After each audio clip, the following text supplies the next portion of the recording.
नेता सुभाष चंद्र बोस की जन्म जयंती पर डॉक्टर BRC ने अपनी एक हार्ड हेल्प किताब का विमोचन किया। साथ ही साथ उन्होंने अध्ययन किया कि हम सबके बीच बैठने वाले दर्जी सबसे स्वस्थ रहते हैं। किताब का विमोचन दिल्ली के श्री फॉर ऑडिटोरियम में किया। कुछ टेलरों से बात भी किया। आइए आपको उम्र कितनी है जी आपकी? 70 मान लो।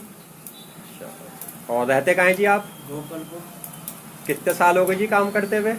54 साल है। दिन में कितने घंटे करते हो जी? मैं कम से कम 11 घंटे काम करता तो ये काम करते हुए कोई बीमारी हुई जी आपको? नहीं, किसी भी चीज़ की कोई बीमारी हो? कोई दवाई वाई खाते हैं आप किसी चीज़ हूँ। की? कुछ नहीं, या कहीं दर्द रहता हो जी? ना कुछ नहीं। कहीं कुछ नहीं जी। क्या नाम है भाई साहब आपका? सलीम। कहाँ रहते हो? लालकोटी में रहती हूँ। कितनी उम्र है? 71 साल 70। कितने साल हो गए काम करते हुए सिलाई का? बस 10 साल की उम्र से कर रहे हैं 10 साल की उम्र से। जी।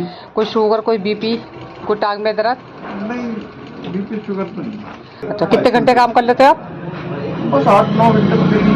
71 साल आपकी एज है और कब से आप ये काम कर रहे हैं? 57-58 साल से ये काम कर रहे हैं। तो आपको कोई डायबिटीज या फिर बीपी कोई ऐसी बीमारी है?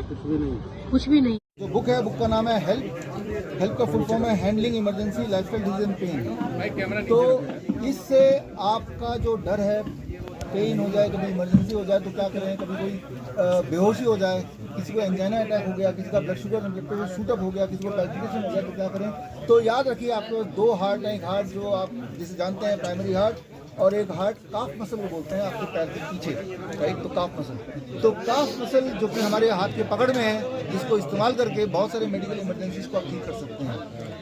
1 सेकंड में एक उदाहरण मैं दे सकता हूँ। मान लो किसी को फेंट होने लगता है, जैसे असेंबली में, स्कूल असेंबली में अक्सर बच्चे गिर जाते हैं। अगर उनको बता दिया जाए कि गिरने से, जैसे गिरने का एहसास होता है, आप अपने पैरों को इस तरह से क्रॉस कर लें, जैसे ही क्रॉस करेंगे तो काफ मसल यानी कि सेकंड हार्ट दबेगा और एकदम से ब्लड प्रेशर बढ़ेगा और उसकी पेंटिंग वहीं हॉल्ट हो जाएगी, हॉल्ट हो सकती है। तो इस तरह के 20 इंपॉर्टेंट मेथड इस किताब में है। और इस किताब में खासियत ये है कि हमने एक ऑब्जर्वेशन स्टडी किया था टेलर पे, और ये देखा कि दुनिया में सबसे हेल्दीएस्ट प्रोफेशन जो है वो टेलर है। एक चैलेंज आपके माध्यम से मैं देना चाहता हूँ पूरे देश को कि आप में से कोई भी जो मुझे देख रहे हैं, सुन रहे हैं, अगर कोई ऐसा टेलर आप दे दें जिसको डायबिटीज़ है, तो अगर ऐसा कोई टेलर अगर दे दें तो मैं आपको 1 लाख रुपए दूंगा। आपको कोई टेलर डायबिटीज पेशेंट दिखेगा ही नहीं। कितनी अनोखी बात है। टेलर 10 घंटे बैठे रहते हैं ऑन एवरेज रोज, और सालों साल बैठे रहते हैं और बैठ के काम करते हैं। कोई खाने पीने का ध्यान नहीं रखते और चाय पीते रहते हैं तो भी काम करते रहते हैं, और लेकिन उनकी ब्लड शुगर नॉर्मल रहती है। क्यों? क्योंकि हालांकि वो बैठे रहते हैं लेकिन एक चीज़ नहीं रुकता है, उनके पैर हिलते रहते हैं। बोलने का मतलब ये है कि मैं आपको टेलर बनने नहीं बोल रहा हूँ, मैं सिर्फ इतना बोल रहा हूँ कि आप जब बैठें तो अपने पैर को हिलाते रहें, जिसे बोलते हैं बैड मैनर्स, राइट। कुछ लोगों की आदत होती है पैर हिलते रहते हैं उनके, राइट, और बोलते हैं यार ये जो अपशकुन है, बैड मैनर है। वो लोग ज़्यादा जिंदा रहते हैं, उनकी हेल्थ ज़्यादा अच्छी रहती है। ये स्टडी मैंने बुक में डाली है, कोई भी इसमें वेरीफाई कर सकता है।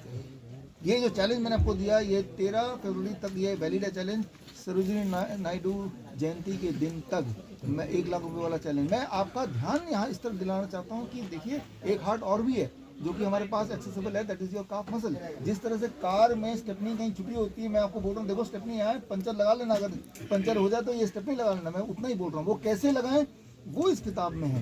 ये जो टेक्निक्स मैं आपको बता रहा हूँ, ये टेक्निक हम यूज़ करते हैं अपने हॉस्पिटल में। हिम्स हॉस्पिटल गुड़गांव जहाँ के ओनर यहाँ विदिका जी हैं, हिम्स हॉस्पिटल जयपुर जहाँ के ओनर राजा मुकीम जी हैं। हमारे हॉस्पिटल में इमरजेंसी पेशेंट आते हैं, कैंसर पेशेंट आते हैं, किडनी फेलियर पेशेंट आते हैं, और ये हम लगातार यूज़ करते रहते हैं। लेकिन अब हमारी जो कोशिश है कि हमारे हॉस्पिटल में ना आके अगर वो घर पे ही ये कर लें, हॉस्पिटल आने की नौबत ही नहीं पड़ेगी। और हॉस्पिटल हम कितना खोल लेंगे, इतने सारे शहर हैं, लाखों करोड़ों की जनसंख्या है, तो आसान है कि आप सबके माध्यम से ये एजुकेशन लोगों तक पहुंचाए, वो ही मुफ्त में।